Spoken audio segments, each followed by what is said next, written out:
বলি এতক্ষণ কোথায় যাওয়া হয়েছিল? আমি তো বাড়িতেই ছিলাম। বাড়িতে ছিলি তো, এতক্ষণ সারা দেওয়া হয়নি কেন? শুনতে পাসনি না? কতটা গাঁজা খেয়েছিস? আমি খাই না গিন্নিমা। হ্যাঁ, সকালবেলায় আর মিথ্যা কথা বলতে হবে না। পুরো হয়তো মরতে চলেছিস, এখন আর মিথ্যা কথা না বললে নয়। আমি বলি না গিন্নিমা। না, তুমি একেবারে ধর্মপুত্র যুধিষ্ঠির, সত্যিই ছাড়া মিথ্যা বলো না। যা, এখন এই 10টা টাকা নিয়ে বাজারে যা, ভালো দেখে কাটা পোনা মাছ নিয়ে আসবি, বুঝলে? আমি এক্ষুনি যাচ্ছি। পারিস তো পচা মাছ নিয়ে পয়সা বাঁচিয়ে কে কে বুঝবি? কি বলবে গিন্নিমা? আমি পয়সা বাঁচিয়ে তার মানে আমি বাজারে পয়সা চুরি করি? আমি চোর। কেন? এর আগের দিন তুই পচা মাছ আনিসনি? এনেছিলাম গিন্নিমা, কিন্তু সেটা যে পচা মাছ তা আমি বুঝতে পারিনি গিন্নিমা। কিন্তু তাই বলে আমি বাজারের পয়সা চুরি করি না গিন্নিমা। চোর যখন ধরা পড়ে তখন সে নানা রকম মিথ্যার আশ্রয় নিয়ে নিজেকে বাঁচাবার চেষ্টা করে। আপনি বিশ্বাস করুন গিন্নিমা, আমি বুকে হাত দিয়ে বলছি আমি এতটুকু মিথ্যা বলিনি। আমি যদি মিথ্যা বলি, সত্যি সত্যি যদি আমি কোনোদিন ওই বাজারে পয়সা চুরি করে থাকি, তাহলে রাত্রির মধ্যে আমার এই মুখ দিয়ে চালকে ছেড়ে চলবে। অভিনয় যাচ্ছি, খুব ভালোই শিখেছি। না না গিন্নিমা না, আমার অভিনয় নয়। আপনি আমাকে যত খুশি কটু কথা বলুন, যত মিথ্যে এই দোকানে চড় মারুন, আমি কোনো প্রতিবাদ করব না। তবু আপনি আমাকে চোর সাজাবেন না গিন্নিমা।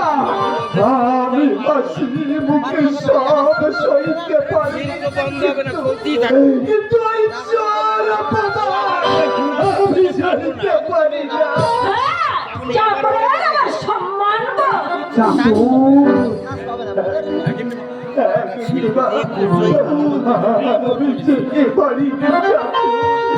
কথাটা এই প্রথম আপনি আমাকে বুঝিয়ে দিলেন। দীর্ঘ 30 বছরে বাড়িতে কাজ করছি, বাবু আজ পর্যন্ত আমাকে কটু কথা বলেনি। আরে বড় গিন্নিমা, আমাকে তার নিজের ভাইয়ের মতো স্নেহ করতে, বিশ্বাস করে এই বাড়ির সমস্ত দায়িত্ব আমার উপরে ছেড়ে দিতেন। আর আপনি আমাকে, না আপনি ঠিক বলেছেন গিন্নিমা, একটা চাকর এটাই যে পাওনা গিন্নিমা। আর লেকচার দিতে হবে না। যা, এখন আমার কাছ থেকে বিদায় হ। আর বিদায়ের কথা বলছেন? বিদায় আমি অনেক আগেই হতাম গিন্নিমা, কিন্তু পারিনি শুধু কর্তা বাবু আর বড় খোকার মুখের দিকেছে। তাই তো আপনার দেওয়ার সমস্ত লাঞ্ছনা গঞ্জনা সহ্য করে আমি এই বাড়িতে পড়ে আছি। আর জীবনের শেষ দিন পর্যন্ত থাকবো আপনার দেওয়া এই চোর অপমান নিয়ে। আপনি ঠিক বলেছেন গিন্নিমা, আমি চোর গিন্নিমা, আমি বাজারের পয়সা চুরি করি, আমি চোর গিন্নিমা, আমি চোর, আমি চোর, আমি চোর। বিখ্যাত থেকে বাঁচা যায় না। সত্যি কথা কাকে কার না। আরে তুই অমন চাকরকে ঘরের করি দিয়ে বিদায় করতে পারলেই তবে শান্তি হবে।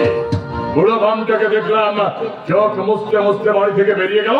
আর বলিতে ভাই বেটা এক নম্বরের শয়তান। আমি তোমার অনেক আগেই চিনেছি দিদি, কিছু বলি না। তোমাদের বাড়ির চাকর বললে তুমি যদি রাগ করো তাই। অন্যায় দেখলে নিশ্চয়ই বলবি, আমি তো তোকে সে অধিকার দিয়েছি। হ্যাঁ, তা অবশ্য দিয়েছো। জানো দিদি, বেটার এমন সাহস আমাকে অপমান করে, বলে কিনা আত্মীয়ের মতো থাকবে, তারপর তারই করতে শোনা। এত বড় কথা, ওই আগে আমাকে কথা তুই শোনাসনি কেন? আমি দিদি সামান্য ব্যাপারে ঝগড়া বিবাদ করে কোনো লাভ নেই। সামান্য ব্যাপার কি বলছিস? তুই আমার ভাই, তোকে অপমান করবে আর আমি তা নীরবে সহ্য করবো। ছড়া আর কি উপায় আছে বলো? আমারও আর মরবার জায়গা নেই, তাই বাধ্য হয়ে এখানে পড়ে আছি। চুপ কর ভাই, তুই চুপ কর। আমার অলক্ষণে কথা বলতে নেই। আমি তো তোকে কোনদিন কিছু বলি। তুমি না বললেও সেদিন জামাই বাবুর সঙ্গে কথাগুলো বললে, জামাই বাবু তুমি প্রতিবাদই করলে না। তো জামাই বাবু কিছু বলেনি? করবে কি করে দিদি, করবে কি করে? ওই পুরোটা জামাই বাবুর মাথাটাকে একেবারে চিবিয়ে গেছে। ওর কথায় ওঠে, ওর কথায় বসে। তোমার সংসার এমনকি তোমাকে পর্যন্ত মানতে চায় না। ঠিক আছে, তোর জামাই বাবুর সঙ্গে আজ আমি একটা বোঝাপড়া করবো। যদি ওই পুরোটাকে এই বাড়ি থেকে না না তাড়ায়, দিদি, এখনই এত তেজিত হো না। আমি আত্মীয়, আমাকে নিয়ে তোমাদের এই শান্তির সংসারে একটা অশান্তির ঝড় বয়ে যাবে, এটা আমি চাই না। তুই জানিস না সুব্রত, এইভাবে প্রশ্রয় দিলে দুদিন পরে আমাকে পর্যন্ত কেউ মানতে চাইবে না। দিদি, ও দিদি, তুমি অল্পতে আছে না ভাঁজ হয়ে পড়ো। যে কোনো কাজ করতে গেলে একটু ভেবে চিন্তে করতে হয়। তাছাড়া জামাই বাবু আর পুরো তোমার কোনো ক্ষতি করতে পারবে না। তোমার প্রধান অন্তরায় হলো তোমার সতীনের ছেলে ওই অরূপ।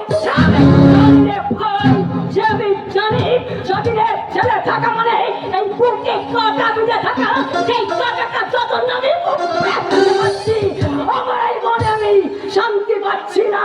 আমি যখন আছি তখন ওদের দায়িত্ব আমার না। হ্যাঁ, ভালো কথা। যে কথা বলতে এসেছিলাম দিদি, কি কথা? আমার 50 টাকা ভীষণ দরকার। টাকা নিয়ে এখন কি করবি? না মানে সে কথা তোমাকে বলা যাবে না দিদি।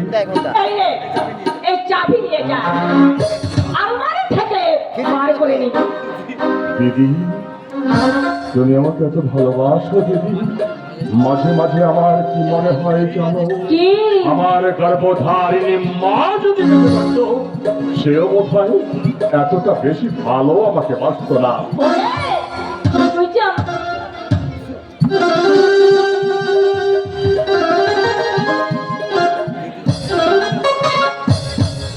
ও দিদি, তুমি না থাকলে আমার যে কি হতো, কোথায় যে ভেসে যেত আমার তার ঠিক ছিল না। হ্যাঁ রে, তুই যে আমার ছোট ভাই, তোকে কি আমি না ভালোবেসে থাকতে পারি? তোমার এই মহত্ব আমি কোনদিন ভুলবো না দিদি। দেব দিদি, দেব। তোমার এই ঋণ নিশ্চয়ই একদিন আমি শোধ করে দেব। তোকে কে কি বলেছে তা নিয়ে তুই যেন কিছু মনে করিস না। না না দিদি, না। আমি গাছের পাত্র নেই যে ঠুনকো আঘাতে ভেঙে যাব।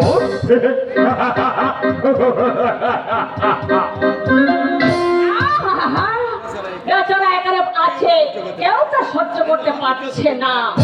তবু আমি যতদিন এই বাড়িতে আছি, ওকে কেউ এই বাড়ি থেকে তাড়াতে পারবে না।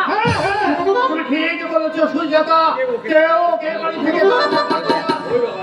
ওই রমাজ 30 বছর নিষ্ঠার সাথে এই বাড়িতে কাজ করছে। এই সংসারের উপর দিয়ে কত ঝড় ঝাপটা হয়ে গেছে, আমি মুসড়ে পড়েছি, কিন্তু ও এতটুকু মুসড়ে পড়েনি। আমাকে বিপদে সাহস জুগিয়েছে, দুঃখের সান্ত্বনা দিয়েছে। তাই বলে ওকে সারা জীবন মাথায় তুলে রাখতে হবে না? আমি তা পারবো না। মাথায় তুলে রাখার মতো কাজ যদি কেউ করে তাহলে তো তাকে মাথায় তুলে রাখতে হবে। তাছাড়া ভৈরবকেই তুমি এ বাড়ির চাকর মনে করো না, ও আমার সুখ ও দুঃখের সাথী, আমার বন্ধু। তোমার কাছে বন্ধু হতে পারে, কিন্তু আমার কাছে সে একেবারে চাকর ছাড়া আর কেউ নয়। সুজাতা! এরকম বন্ধু যখন ছিল তখন দ্বিতীয়বার আমাকে বিয়ে না করতেই পারতে। ভুলও যখন করেছি তখন সেই মহা ভুলের প্রায়শ্চিত্ত তো আমাকেই করতে হবে। তার মানে আমাকে তুমি না,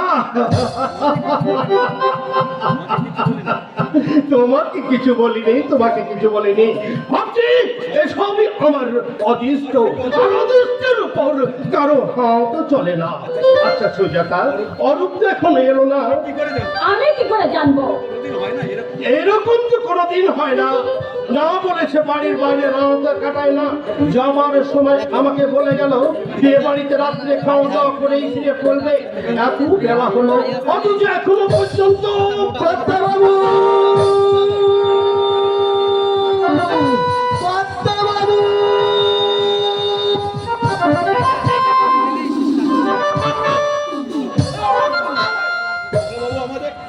কি হলো? চুপ করে গেলি কেন? বল বল, কি হয়েছে বল। আরে আমি আছি গো, আমি আছি। আমার সামনে হয়তো বলা যাবে না। না না, তুই চুপ করে থাকিস না ভৈরব, তুই চুপ করে থাকিস না। বল বল, কি হয়েছে? তাহলে সারা রাত ধরে ওর উপর জন্য আমি ঘুমাতে পারিনি। সারা রাত ধরে আমার বুকের মধ্যে কেমন ছটফট করছে। কর্তা বাবু, আমাদের খোকা বাবু বিয়ে করে নতুন বউ জীবনী করে আনছে কর্তা বাবু। বলিস কি রে, অরূপ বিয়ে করেছে? কর্তা বাবু, না না, তা কি করে সম্ভব? আমি কিছু জানলাম না।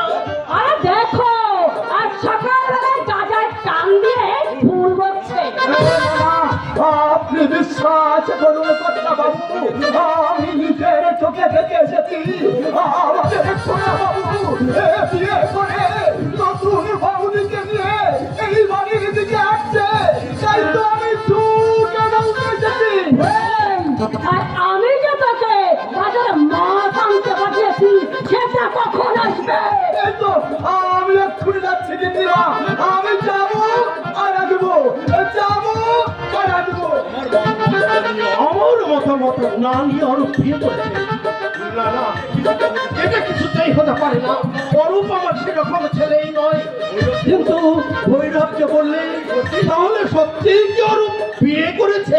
হ্যাঁ বাবা, একটা অসহায় মেয়ের জীবন বাঁচাতে তোমাকে না জানিয়ে আমি বিয়ে করেছি। তুমি আমাকে ক্ষমা করে দাও বাবা। মা, মা গো, তুমি আমাদের আশীর্বাদ করো মা। থাক, থাক, থাক। আর আমাকে প্রণাম করতে হবে না। মা, আপনি তো ঈশ্বরে থাকবেন না মা, আমার প্রণাম গ্রহণ করুন। আর এই হনুমানজিকে এই বাড়িতে থাকবার মধ্যে কাজ সরে যাও, সরে যাও। কোথাকারকে জানা নেই, শোনা নেই, সকালবেলায় আমার পায়ে হাত দিয়েছিল না। মা গো, তুমি আমাদের ভুল বোঝো না মা। অগ্নি নারায়ণ শক্তি রেখে সর্বাণীকে আমি বিয়ে করেছি। বাবা, বাবা, তুমি আমাদের আশীর্বাদ করো বাবা, তুমি আমাদের আশীর্বাদ করো। ওরে অরূপ, আমি তোকে কতখানি বিশ্বাস করতাম, আর তুই কিনা? আমার সব কথা শোনার পর যদি তোমার মনে হয় আমি অপরাধী, তাহলে তুমি আমাকে যে শাস্তি দেবে, তোমার দেওয়া শাস্তি আমি মাথা পেতে নেব। ছোটবেলা থেকে আমি তোমার আদর্শে মানুষ হয়েছি। আমি কি কোনো খারাপ কাজ করতে পারি? পারি না বাবা, আমি কোনো খারাপ কাজ করতে পারি না। বলিনি বাবা, তোমার উপদেশ আমি আজও বলিনি। মানুষের বিপদের দিনে পাশে দাঁড়ানোই হচ্ছে প্রকৃত মানুষের কাজ। বিয়ে বাড়ি, উৎসব, রাত্রি, বর এসেছে, মেয়েরা সব উলুধ্বনি শঙ্করধ্বনি করছে। কোনে ঘরে কোনে বসে মনের মধ্যে রঙিন স্বপ্নের জাল বুনছে। দুচোখে তার ভবিষ্যৎ দাম্পত্য জীবনের সোনালি স্বপ্ন। এমন সময় কোনে পক্ষবর কোনের সমস্ত টাকা সব কিছু না বলায় বিয়ের পিঠ থেকে বল দিল বাবা। সেখানে তৈরি হয়েছিল স্বর্গীয় পরিবেশ, সেখানে নেমে এলো বিখ্যাতের ছায়া। একদিন এদিকে মা বাবা তাদের একমাত্র কন্যার ভবিষ্যৎ কথা চিন্তা করে ঘরের করে মুখ লুকিয়ে ডুবরে ডুবরে কাঁদছে। অন্যদিকে দাদা তার একমাত্র বোনকে লগ্ন ভ্রষ্টার হাত থেকে ভালো হওয়ার জন্য আমার হাত ধরে কাতর অনুরোধ করছি। আমি পারিনি বাবা, আমি পারিনি। এই ভক্তি নয় প্রস্তুত দাদার কাতর অনুরোধকে উপেক্ষা করে আমি ফিরে আসতে পারিনি। মিথ্যা কথা, তুমি বিশ্বাস করো না। আসলে আগে থাকতে ওদের ভালোবাসা ছিল। আমি এতটুকু মিথ্যা কথা বলিনি মা, তুমি বিশ্বাস করো মা, তুমি বিশ্বাস করো। আমি এতটুকু মিথ্যা কথা বলিনি। বাবা, বাবা, তোমাকে না জানিয়ে বিয়ে করে সত্যি আমি ভুল করেছি, সত্যি আমি অপরাধ করেছি, সত্যি আমি অপরাধী।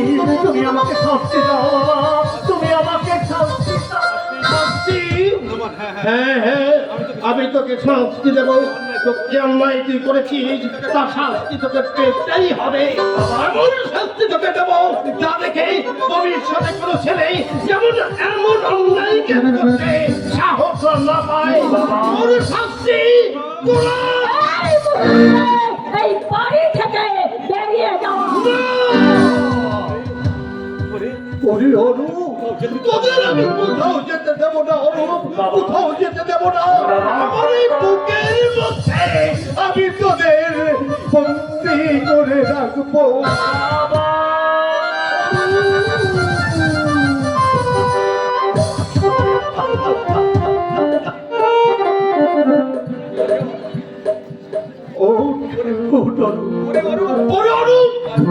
আজ তুই যা করেছিস গর্বে আমার বুকটা ভরে গেছে। এই বিভৎস কুৎসিত পণ প্রথার যুবকাষ্ট থেকে তুই একজনকে বাঁচাতে পেরেছিস। তুই শুধু আমার গর্ব না, সমগ্র বাংলার গর্ব, যা দেখে আগামী দিনের যুব সমাজ অনুপ্রেরণা পাবে, ছিন্ন ভিন্ন করে দেবে এই রাক্ষসী পণ প্রথা।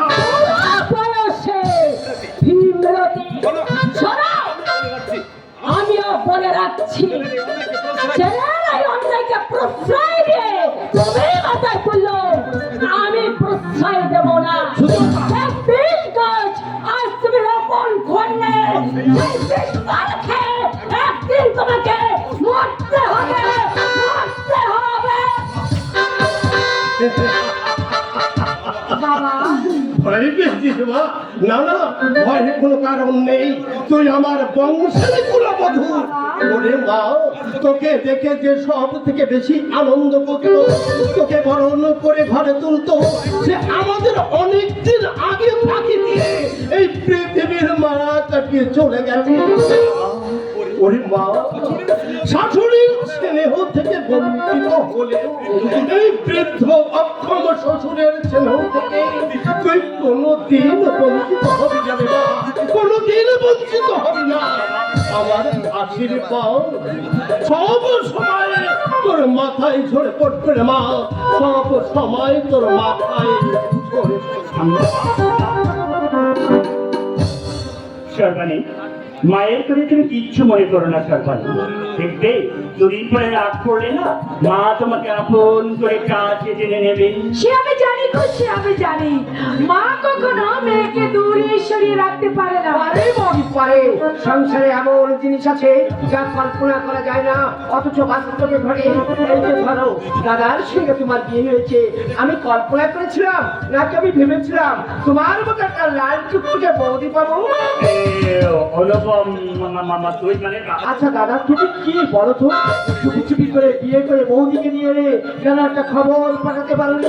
আমি এই মালটা দাঁড়িয়ে সেখানে হাজির হতাম। না বাবা বাবা বাবা লজ্জার কি আছে দাদা? তুমি তো মহৎ কাজ করেছো, বাবার শিক্ষা তোমার মধ্যে সার্থক হয়েছে। যে বিবাস্য পরম্পরা বাইরের মতো সমাজকে গ্রাস করেছে, যে পরম্পরার জন্য নববধূ শ্বশুর বাড়িতে অমানসিক নির্যাতন সহ্য করতে হয়, এমনি কি তাদের আগুনে পড়ে পর্যন্ত মারা হয়, তা সমগ্র জাতির কলঙ্ক। সেই পরবার পরম্পরা থেকে তুমি একজনকে বাঁচাতে পেরেছো। কি বৌদি, তুমি যে এখন মাথা নিচু করে দাঁড়িয়ে থাকবি, আমার সঙ্গে কথা বলবে না? না মানি, আমি মানি। না, না, এত নার্ভাস হলে চলবে না বৌদি। এই তো সবে শুরু, এরপর এই অভদ্র ঠাকুরপোর অনেক জুলুম তোমাকে সহ্য করতে হবে। ছোট ভাইয়ের আবদার তো বড় দিদিকেই সইতে হবে। এই দেখো, নিজের কথায় মেতে আছি, এখনো যে আসল কাজটা করা হয়নি। হ্যাঁ দাদা, আসল কাজ এখনো যে তোমাদের প্রণাম করা হয়নি। দাদা এদিকে এসো, বাবাজি, এসো না দাদা, আমি এখানে দাঁড়াই না। এসো বলছি। না, কথা শোনো দাদা, এদিকে এসো।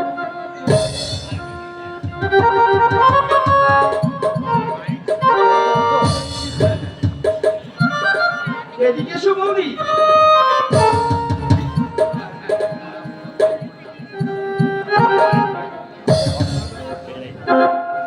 ইস, এদিকে এসো দাদা, প্লিজ দাদা, অমনটি করো না। আমার লক্ষ্মী দাদা, অমনটি করতে নেই। এদিকে এসো।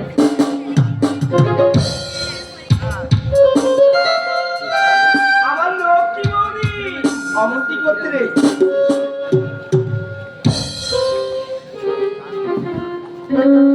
আমার সোনা দাদা, অমনটি করো না। এদিকে এসো, এসো বলছি। না দাদা, এই লোকের মাঝে তুমি আমাকে অপমান করো না। এদিকে এসো প্লিজ দাদা, এদিকে এসো।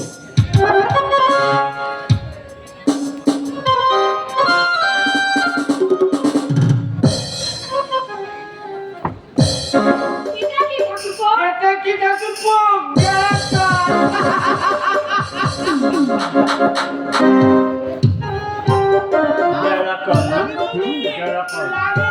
লাগার জন্যই তো ধরেছি। বৌদি, এই দাস ও দাস কেবল রক্ষণ থাকতে তোমার কোনো চিন্তা নেই। না ঠাকুরপো, কোনো চিন্তা আমি করিনি, কারণ রামের মতো স্বামী আর লক্ষণের মতো ঠাকুর পূজার, তার উপর চিন্তা কিসের? বৌদি, সব দায়িত্ব দাদা আর আমার উপরে চাপালে চলবে না। দয়া করে বলবেন, সংসারে যখন এসেছো তখন এই সংসারের হাল তোমাকে শক্ত হাতেই ধরতে হবে। ঠাকুরপো, এত বড় সংসারের দায়িত্ব আমি কি বহন করতে পারবো? পারতেই হবে বৌদি, তা না হলে দেখবে এক মিশনারি কান লাগেনি, নিঃশ্বাসে আমরা সবাই শেষ হয়ে গেছি। তুমি কি বলছো ঠিক ঠাকুরপো? বলছি বৌদি, এই সংসারে এক মিশনারি কান লাগেনি, তার বীজ চক্র নিয়ে চতুর্দিকে ঘুরে বেড়াচ্ছে, সুযোগ পেয়ে শেষ ভালোবাসে। খুব সাবধান বৌদি।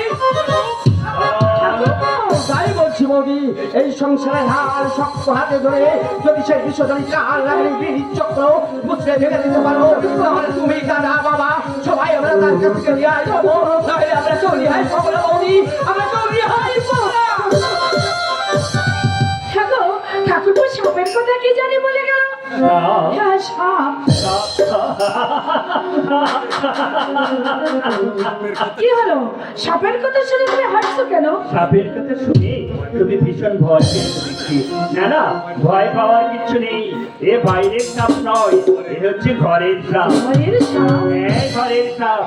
আমার সঙ্গে তুমি ঘরের ভিতরে চলো, আমি তোমাকে সব বুঝিয়ে দেবো। এই, শোনো, আমার কেমন যেন ভয় লাগছে। তুমি আমার হাত ধরে নিয়ে চলো। ভয়?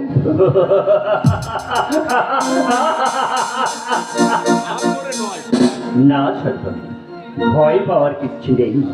আর আমি তোমার হাত ধরে নাও, তোমাকে চিরদিন ঠিক এমনি করে আমার বুকের মাঝে লুকিয়ে রাখবো। সাগর যেমন নদীকে তার বুকের মাঝে লুকিয়ে রাখে, ঠিক তেমনি করে আমি তোমাকে আমার বুকের মাঝে চিরদিন লুকিয়ে রাখবো। সাগরের মতোই গভীর, আকাশের মতোই অসীম, আমারি প্রেম আমি তোমাকে দিলাম,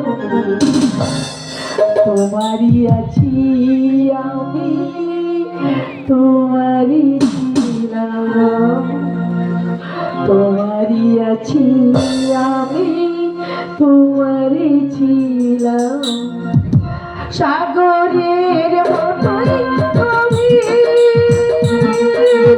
আকাশের মতোই অসীম, আমারই প্রেম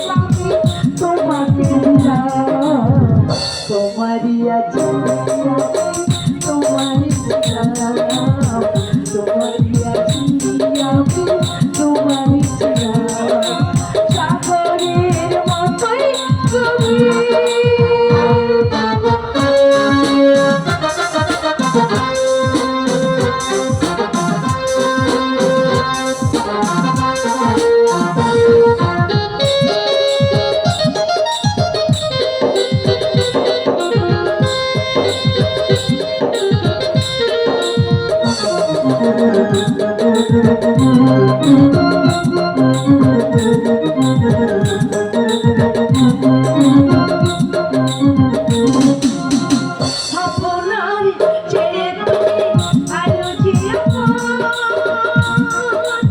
এই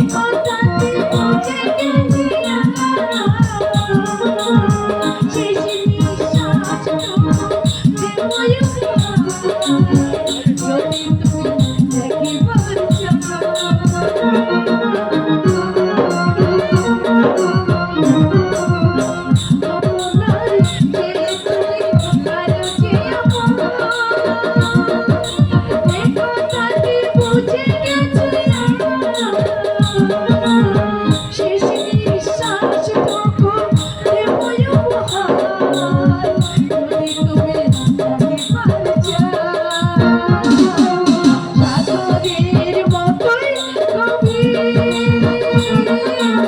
আকাশের মতোই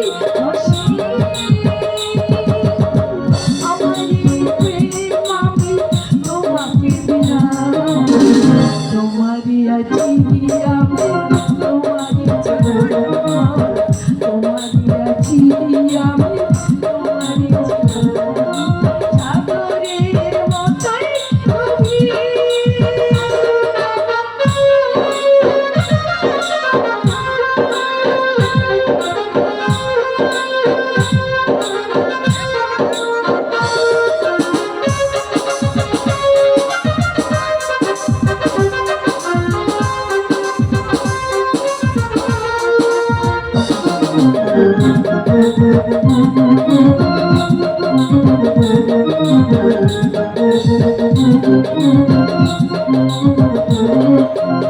সে বুকে প্রাণে করে রাখিব তোমায় যেন কখনো আমি কপালের টিপ হয়ে দেখো চিরকাল আমার প্রেমের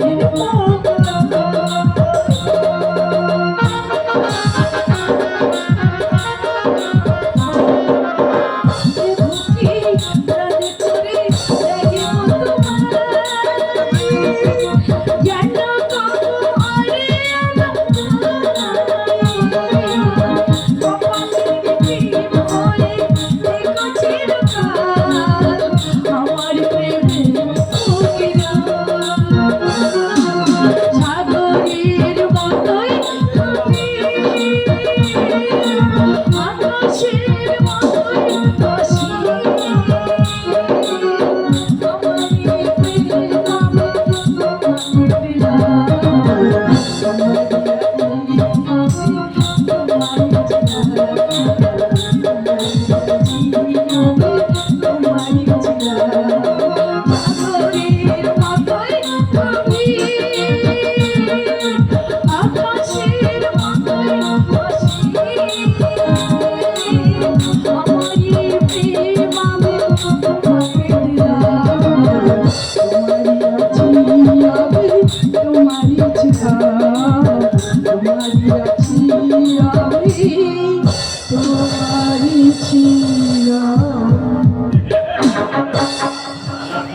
স্বপ্ন মানুষ জীবনে অনেক অনেক অনেক কিছু স্বপ্ন দেখেন, কিন্তু সবার সে স্বপ্ন বাস্তবে পরিণত হয় না। এই কথাটা বলো এতদিন পরে আমিও জেনেছি টাকা ছাড়া সমাজের বুকে মাথা উঁচু করে দাঁড়ানো যায় না। যার টাকা আছে তার মান সম্মান প্রভাব প্রতিপত্তি সব আছে, আর যার টাকা নেই তার কিছুই নেই। একসঙ্গে ছেঁড়া কাগজে মানুষের জীবনের ভিত্তি হচ্ছে টাকা, আর এই টাকায় তো এমন কোনো কাউন্ট নেই যা মানুষ করতে পারে না। এই মন থেকে স্নেহ মায়া মমতা বিসর্জন দিয়ে মনুষ্যত্বের ত্রুটি দেবে না মানুষে পরিণত হয়। এমনকি দাদা হয়ে সম্পত্তি লোভে ভাইয়ের বুকে পরিবারটাও দ্বিধাবোধ করে না।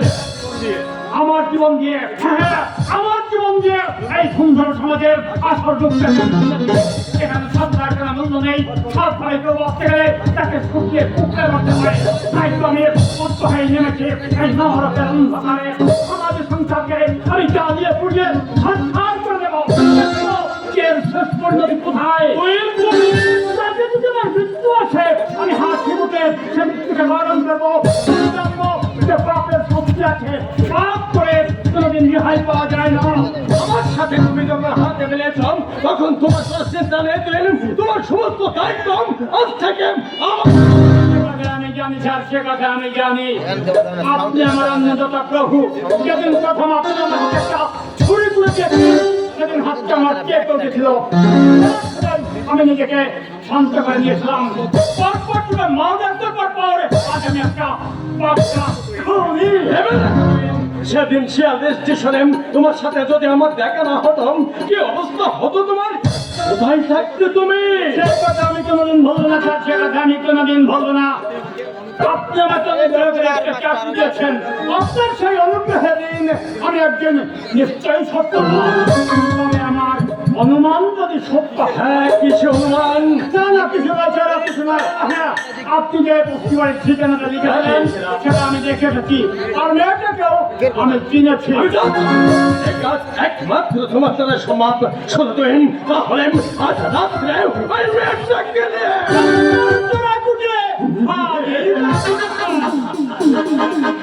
কিন্তু সাবধান, মেঘা জনম চিৎকার করবার সুযোগ না পায়। আপনি কোনো চিন্তা করবেন না ছাড়, এই তুহিন কোনো কাজ করবার আগে সব দিকে বিবেচনা করা যায়, যাতে করে পস্তাতে না হয়। তোমার উপরে সে বিশ্বাস আমার আছে, তাই তো আমি তোমাকে এত ভালোবাসি। তার উপর বেশি বিশ্বাস করা ঠিক না ছাড়।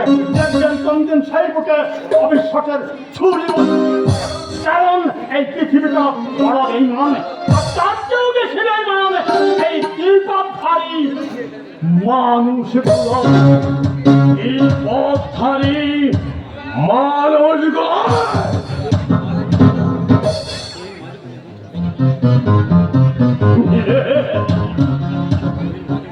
তুই মাঝে মাঝে এমন সব কথা বলে কিছুই বুঝে উঠতে পারি না মনে হয়। ওর বুকে অভিযোগ হয়ে আছে, হয়ে ওঠে। কারো বিরুদ্ধে আমার কোনো অভিযোগ নেই। তোর কোন অভিযোগ থাকাটাও ঠিক নয় মাই। প্রতাপের একমাত্র মেয়ে তুই, কিসের অভাব? তুই শ্বশুর বাড়িতে না গেলে ও ড্যাডি, আমি তো তোমাকে বলেছি সেই অপরাগায় আমি কিছুতেই যাব না। যেতে তোকে হবে না মা, যেতে তোকে হবে না। তোর ইচ্ছার বিরুদ্ধে আমি কোনোদিন কোনো অভিযোগ করিনি, আমি ভবিষ্যতে করবো না। কিন্তু চন্দনা অনেকটা ভুল করে গেল। ওসব কথা থাক না ড্যাডি, আমি মন থেকে সব বুঝে ফেলেছি। মনটাকে বুঝলি মামারে, মনটাকে সব সময় আনন্দে ভরে রাখ। এখানে তোর যেমন আমার স্বাধীনতা ছিল তেমনি থাকবে। তুই ইচ্ছে করলে আমার কলেজে ভর্তি হতে পারিস, সময়টাও কাটবে।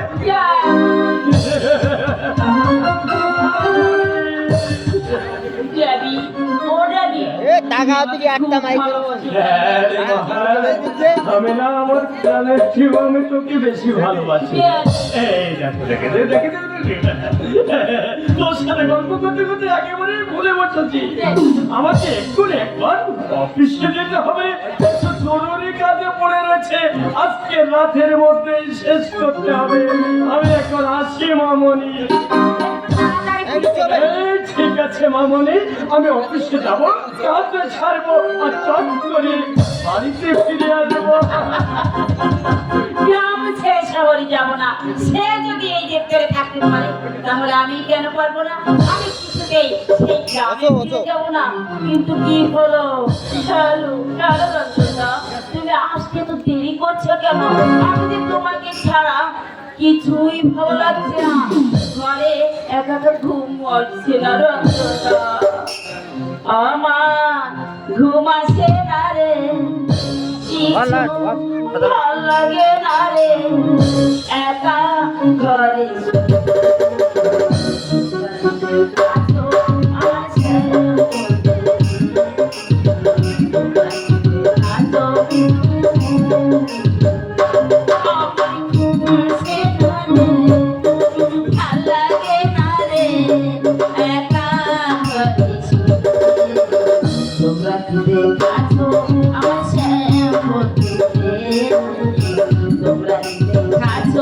আমার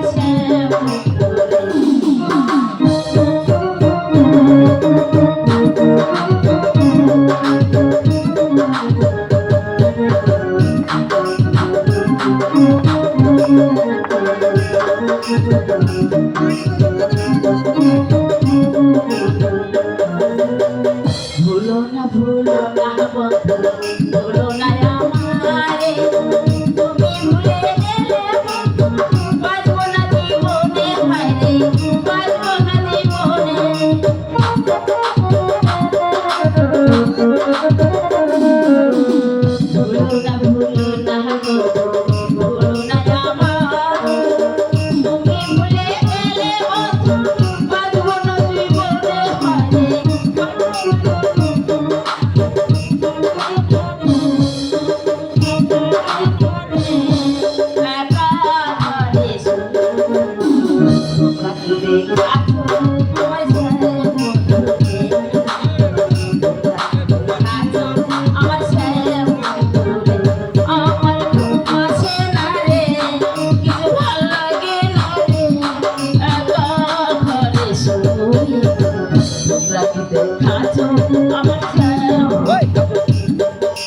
সত্যি সত্যি কল্যাণ এই গ্রামের উজ্জ্বল আজ হঠাৎ এই কথা বলছিস কেন? একটা বাই করবো তো তোমার কর্মই মানুষকে মহান করে তোলে। না, আমি তেমন কোনো কাজই করিনি, শুধু ডাক্তারি যেটুকু করে কর্তব্য আমি সেটুকুই করেছি। এটাই গ্রামের মানুষের অনেক উপকার করলাম। তুই ডাক্তারি পাস করে আজকে ডাক্তারদের মতো শহরে না গিয়ে আজকের মতো ত্যাগ করেছিস। তোর সেই ত্যাগে সত্য বেশি আনন্দিত হয়েছি আমি। গ্রামের মানুষগুলো ধরে এখন সাপ দিয়ে জন্মেছে। আশেপাশে কেউ ডাক্তার করলে অসুখ করলে পাস করে তুলে মহাত্মা সদর হাসপাতালে ভর্তি হয়। তোকে কাছে পেয়ে তারা যেন আশার আলো দেখেছে। ওদের আশার আলো আমি অকালে নিভে যেতে দেবো না। আমার এই ক্ষুদ্র জীবনে আমি ওদেরই সেবায় নিয়োজিত করবো। তাছাড়া আমার ডাক্তার হওয়ার সংকল্পের কথা তুই তো জানিস। সেই সংকল্পই কিন্তু আমাকে লক্ষ্যে পৌঁছে দিয়েছে। আমি তখন হায়ার সেকেন্ডারি ফাইনাল পরীক্ষার জন্য রাত থেকে পড়া তৈরি করছি। হঠাৎ পাশের বাড়ির কান্নার আওয়াজ শুনে আমি ছুটে গেলাম। গিয়ে দেখি ওনার চাচা মারা গেছে। আর সেই মৃতদেহকে ঘিরে বাড়ি শুদ্ধ লোক কাচ্ছে। এমন কিছু অসুখ করেনি, সামান্য জ্বর হয়েছিল। সকলেই ভেবেছিল রাতে কেটে গেলে ভোর হলে হসপিটালে নিয়ে যাবে, কিন্তু সেই সর্বনাশ আর রাত আর কাটলে না। এক মুখে ব্যথা নিয়ে হঠাৎ টাকা চিরদিনের জন্য পৃথিবী থেকে বিদায় নিয়ে চলে গেল। সেদিন আমি সেই মৃতদেহের সামনে দাঁড়িয়ে প্রতিজ্ঞা করেছিলাম আমি ডাক্তার হব। একটা অনাথ কাকে বিনা চিকিৎসায় মারা গেলেও আর যাতে কেউ বিনা চিকিৎসায় মারা না যায় চেষ্টা করবো। তুই যখন ডাক্তারি করছিস আমি তখন ভাবতাম ডাক্তারি পাস করে হয়তো তুই গ্রাম ছেড়ে শহরে চলে যাবি। ওই না রে না, গ্রামে ডাক্তার না থাকার অভাবই যে আমাকে পরোক্ষভাবে সাহায্য করতে সাহায্য করেছে। ছেলেবেলার কথা তোর মনে আছে কল্যাণ? আমরা দুজন যখন একসঙ্গে খেলা করতাম, তুই ডাক্তার সার্ভিস, আমি হতাম রুগী। কানে দড়ি লাগিয়ে দুটার চিপ পরীক্ষা করতি। হ্যাঁ, সেসব কথা মনে পড়লে এখন তো আমার খুবই হাসি পায়। আরে ঘরটি অপমান করে বাপের বাড়ি চলে গেছে। এবার তুই আদার মান ভাবিয়ে তাকে ঘরে নিয়ে আয়। কেন বলবো? এই তো আমি দেশ আছি। না বন্ধু, বাইরের আলো দিয়ে ভিতরের অন্ধকারকে দূর করা যায় না। তার মানে শহর একটা পুরুষ সারাদিন পরিশ্রম করে ক্লান্ত হয়ে যখন ঘরে ফিরে তখন নারীর সেবা পরিচর্যার মাধ্যমে তার পুরানা যোগায় পুরুষের প্রোগ্রাম সহজ পরোক্ষ যোগায় নারী। তো কিন্তু নয়, কবি কি বলেছেন? কোনকালে একা বাহিনী জয়ী পুরুষের তরবারি শক্তি দিয়েছে, প্রেরণা দিয়েছে বিদায় লক্ষ্মী নারী। সেই নারীকে তুই দূরে সরিয়ে গিয়ে তোর সাধনায় ব্যাঘাত ঘটাস না। এসব কি বলছে ধর্ম? কি বলছি বন্ধু? ফুল ফুটলে তাতে ভ্রমর না মুছলে যেমন তার ফুটা প্রাপ্ত হয় না, তেমনি সেই ভ্রমরকে ফুলের রূপ রস থেকে বঞ্চিত থাকতে হয় বন্ধু। বঞ্চিত থাকতে হয়, বঞ্চিত থাকতে হয়। না, বঞ্চিত আমি তাকে করতে চাই না, কিন্তু সেই যদি গ্রামে থাকতে না চাই আমি কি করতে পারি? আমার পক্ষে আমার গর্ভধারিণী মাকে দেখ করে ওই আধুনিকা বইয়ের হাত ধরে তাহলে আমি কিছুতেই যেতে পারবো না, কিছুতেই না, কিছুতেই না। নামবে ভাগ্য মানুষকে যে কখন কোথায় নিয়ে যায় তা কেউ বলতে পারে না। দয়া করে দেবতা আমাকে তার পায়ে ঠাঁই দিয়েছেন, তাই আমি এত বড় বাড়ির বউ হতে পেরেছি। সে বাড়িতে বউ হয়েছে, তুমি মোটেও সুখী হতে পারো না। বাবু, আপনি আমার কথাটা তুমি কিন্তু এড়িয়ে যাচ্ছ। মানে যতই অস্বীকার করো, আমি জানি দিদি তোমাকে মোটেও সহ্য করতে পারে না। সব সময় তোমার পেছনে লেগে থাকে। মা হয়তো আমার কোনো কাজ অন্যায় পেয়েছে, হয়তো আমি ঠিক সেটা ধরতে পারছি না। না না না, অন্যায় না দেখেও দিদি তোমাকে কথা বলে। আসলে কি জানো, যে যাকে দেখতে পারে না তার কাছে তার চলাটাও বাঁকা বলে মনে হয়। স্বাধীনতার পরেও এই অবলা নারীদের উপর অত্যাচারের মাত্রা এতটুকু কমেনি। শ্বশুর বাড়িতে চরম লাঞ্ছনা সহ্য করতে হয়। সত্যি এখানে তোমার নিদারুণ কষ্ট আমি সহ্য করতে পারি না। তোমার দুঃখে আমার চোখ দিয়ে জল বেরিয়ে আসে। আপনি আপনি আমাকে নাম ধরে ডেকেছি বলে নিশ্চয়ই অবাক হয়ে যাচ্ছে, তাই না? এটা একটা আধুনিক ভাষা। তাছাড়া ওই মামা বাবু শব্দটা বয়স্ক লোকদের মানায়, আমাকে নয়। মামা বাবু শব্দটা কাট করে তুমি আমাকে সুব্রতদা বলে দেখবে কেমন? কেন সম্ভব হয় না সর্বাণী? আমি কি তোমার পর? আচ্ছা, তুমি আমাকে কি আপন করে ভাবতে পারো না? আমি আপনার কথা ঠিক বুঝতে পারছি না বুঝতে চেষ্টা করো। কেন এখানে পড়ে মৌকে বুঝে পড়ে লাঞ্ছনা গঞ্জনা সহ্য করবে? তার চেয়ে আমার প্রস্তাবে যদি তুমি রাজি হও, আপনার প্রস্তাব হ্যাঁ, আমার প্রস্তাবে রাজি হলে আমি তোমাকে সুখে রাখবো। তার মানে চলো না, আমরা দুজন এখান থেকে পালিয়ে যাই। তোমাকে নিয়ে সুখের নীড়ে বাঁধবো, তোমার জীবনটাকে রঙে রসে ভরিয়ে দেবো। তুমি শুধু আমার হবে, আমি হবো তোমার। বলো বলো সর্বাণী, যাবে আমার সঙ্গে? ছাড়ুন, আপনাকে না আমি মামা বাবু বলে ডাকি, অথচ আপনি ইয়াতুনি। আপনার সাথে কথা বলতো আমার ঘৃণা হয়। সর্বাণী, আমি তোমার ভালোর জন্যই বলছিলাম। আপনি আমার নাম ধরে ডাকবেন না, আর আমার ভালো মন্দ আপনাকে দয়া করে দেখতে হবে না, বুঝেছে?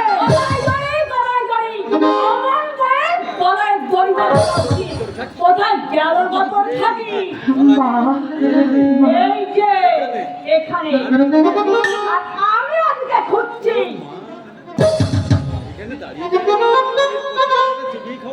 ও মা, এখানে দাঁড়িয়ে দাঁড়িয়ে আমার ভাইয়ের কচি মাথাটা চিবিয়ে খাওয়া হচ্ছে। মামা বাবু আমাকে দেখো দেখো দিদি, দেখো বৌমা না আমার কাছে খুব কাজ ছিল। কেন? অরূপ নাকি সঙ্গে করে কোথাও নিয়ে যায় না, তাই বৌমা বলছিল আমার সঙ্গে সিনেমা দেখতে যাবে। আপনি আমার কথা বিশ্বাস করেন না? আমি মামা বাবুকে এসে তোমাকে বিশ্বাস করবো আমি? জানা নেই শোনা নেই, কোথাকার ঘরের মেয়ে এসে আমার এই শান্তির সংসারটাকে জ্বালিয়ে পুড়িয়ে খাওয়া দিল না। আমি শ্বশুর দেওয়ার কান ভারী করতো, আমার কাছ থেকে পর করে দিয়েছো। এখন আমার একমাত্র ভাইটাকে পর না করলেই নয়। বৌমার কোনো দোষ নেই দিদি, আসলে এই বয়সে দৈহিকতা তো থাকবে। আর যদি সেটা অরূপ মেটাতে না পারে, বিয়ের পর 5 বছর আমি এই বাড়িতে ঘুমটা ধরে ঘুরেছি, আর তুমি যেতে না যেতে খবরদার খবরদার সুব্রত, এই শয়তানের কাছে তুই আর কোনোদিন আসবি না। ওরে তোমরা পর করে দিলে আমি আর বাঁচবো না রে, আমি আর বাঁচবো না। তুমি যে আমার ভাই। দিদি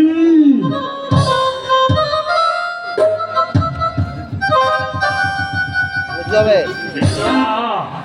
কেঁদো না দিদি, কেঁদো না, আমি সব সইতে পারি দিদি, পারি না।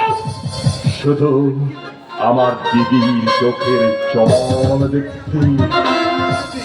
ও দিদি, আমি ঠিক থাকলে যত বড় সুন্দরী হোক না কেন আমার কোনো ক্ষতি করতে পারবে না।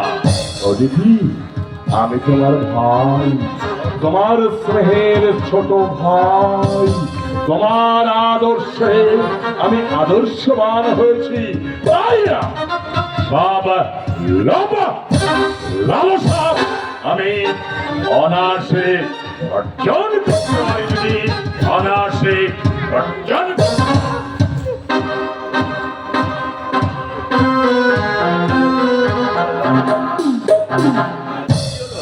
কি হলো?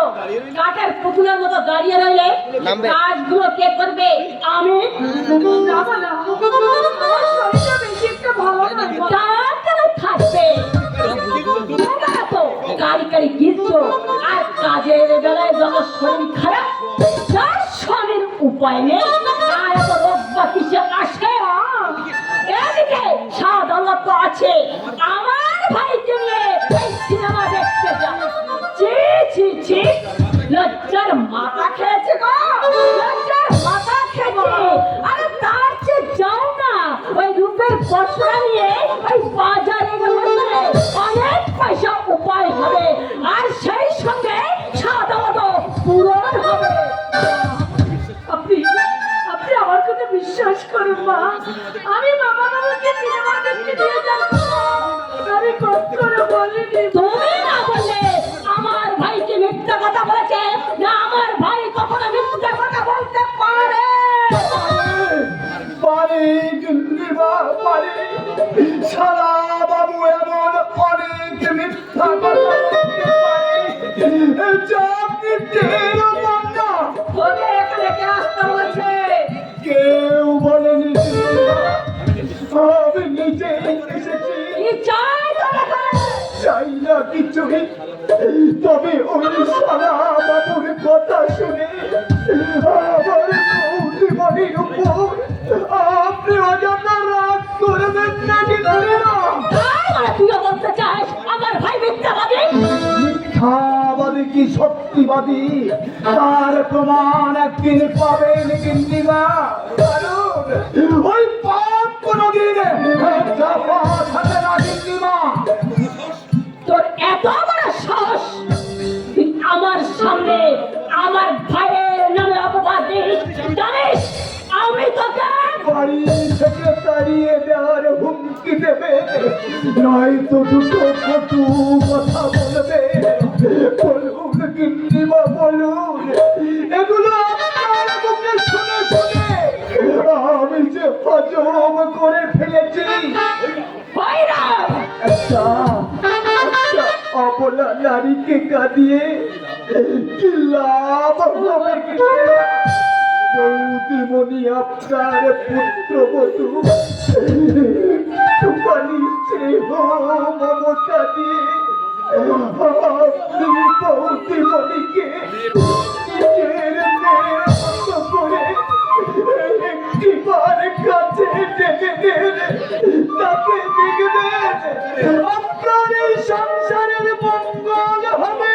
কিসে মঙ্গল আর কিসে অমঙ্গল হবে সে কথা আমি তোর কাছ থেকে শুনতে চাই না।